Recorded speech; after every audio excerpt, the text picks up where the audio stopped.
Pada waktu itu, datanglah murid-murid itu kepada Yesus dan bertanya. Siapakah yang terbesar dalam kerajaan sorga? Maka Yesus memanggil seorang anak kecil dan menempatkannya di tengah-tengah mereka. Lalu berkata, Aku berkata kepadamu, sesungguhnya, jika kamu tidak bertobat dan menjadi seperti anak kecil ini, kamu tidak akan masuk ke dalam kerajaan sorga. Sedangkan barang siapa merendahkan diri dan menjadi seperti anak kecil ini, dialah yang terbesar dalam kerajaan sorga. Dan barang siapa menyambut seorang anak seperti ini dalam namaku, ia menyambut aku. Tetapi barang siapa menyesatkan salah satu dari anak-anak kecil ini yang percaya kepadaku, lebih baik baginya jika sebuah batu kilangan diikatkan pada lehernya, lalu ia ditenggelamkan ke dalam laut. Celakalah dunia dengan segala penyesatannya. Memang, penyesatan harus ada, tetapi celakalah orang yang mengadakannya. Jika tanganmu atau kakimu menyesatkan engkau, penggalah dan buanglah itu. Karena lebih baik bagimu masuk ke dalam hidup dengan tangan kudung atau timpang, daripada dengan utuh kedua tangan dan kedua kakimu dicampakkan ke dalam api kekal. Dan jika matamu menyesatkan engkau, cungkilah dan buanglah itu. Karena lebih baik bagimu masuk ke dalam hidup dengan bermata satu, daripada dicampakkan ke dalam api neraka dengan bermata dua. Ingatlah, jangan menganggap rendah seorang dari anak-anak kecil ini. Karena aku berkata kepadamu, ada malaikat mereka di sorga yang selalu memandang wajah Bapakku yang di sorga. Karena anak manusia datang untuk menyelamatkan yang hilang. Bagaimana pendapatmu? Jika seorang mempunyai 100 ekor domba dan seekor diantaranya sesat, tidakkah ia akan meninggalkan yang 99 ekor di pegunungan dan pergi mencari yang sesat itu? Dan aku berkata kepadamu, sesungguhnya jika ia berhasil menemukannya, lebih besar kegembiraannya atas yang seekor itu daripada atas yang ke-99 ekor yang tidak sesat.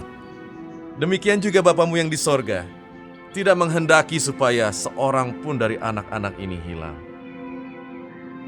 Apabila saudaramu berbuat dosa, tegurlah dia di bawah 4 mata. Jika ia mendengarkan nasihatmu, engkau telah mendapatnya kembali. Jika ia tidak mendengarkan engkau, bawalah seorang atau 2 orang lagi, supaya atas keterangan 2 atau 3 orang saksi, perkara itu tidak disangsikan. Jika ia tidak mau mendengarkan mereka, sampaikanlah soalnya kepada jemaat. Dan jika ia tidak mau juga mendengarkan jemaat, pandanglah dia sebagai seorang yang tidak mengenal Allah, atau seorang pemungut cukai. Aku berkata kepadamu, sesungguhnya apa yang kamu ikat di dunia ini akan terikat di sorga, dan apa yang kamu lepaskan di dunia ini akan terlepas di sorga. Dan lagi aku berkata kepadamu, jika 2 orang daripadamu di dunia ini sepakat meminta apapun juga, permintaan mereka itu akan dikabulkan oleh Bapakku yang di sorga. Sebab di mana 2 atau 3 orang berkumpul dalam namaku, di situ aku ada di tengah-tengah mereka. Kemudian datanglah Petrus dan berkata kepada Yesus, Tuhan, sampai berapa kali aku harus mengampuni saudaraku jika ia berbuat dosa terhadap aku? Sampai 7 kali? Yesus berkata kepadanya, Bukan, aku berkata kepadamu, bukan sampai 7 kali, melainkan sampai 70 kali 7 kali. Sebab hal kerajaan sorga seumpama seorang raja yang hendak mengadakan perhitungan dengan hamba-hambanya. Setelah ia mulai mengadakan perhitungan itu, dihadapkanlah kepadanya seorang yang berhutang 10.000 talenta. Tetapi karena orang itu tidak mampu melunaskan hutangnya, raja itu memerintahkan supaya ia dijual beserta anak istrinya dan segala miliknya untuk membayar hutangnya. Maka sujudlah hamba itu menyembah dia. Katanya, sabarlah dahulu, segala hutangku akan kulunaskan.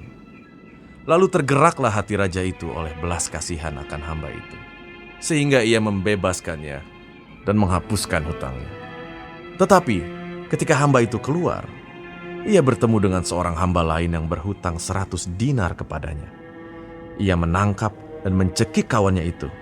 Katanya, bayar hutangmu. Maka sujudlah kawannya itu dan memohon kepadanya, "Sabarlah dahulu, hutangku itu akan kulunaskan." Tetapi ia menolak dan menyerahkan kawannya itu ke dalam penjara sampai dilunaskannya hutangnya. Melihat itu, kawan-kawannya yang lain sangat sedih, lalu menyampaikan segala yang terjadi kepada tuan mereka. Raja itu menyuruh memanggil orang itu dan berkata kepadanya, "Hai hamba yang jahat, seluruh hutangmu telah kuhapuskan karena engkau memohonkannya kepadaku. Bukankah engkau pun harus mengasihani kawanmu seperti aku telah mengasihani engkau?" Maka marahlah tuannya itu dan menyerahkannya kepada algojo-algojo sampai ia melunaskan seluruh hutangnya. Maka Bapakku yang di sorga akan berbuat demikian juga terhadap kamu, apabila kamu masing-masing tidak mengampuni saudaramu dengan segenap hatimu.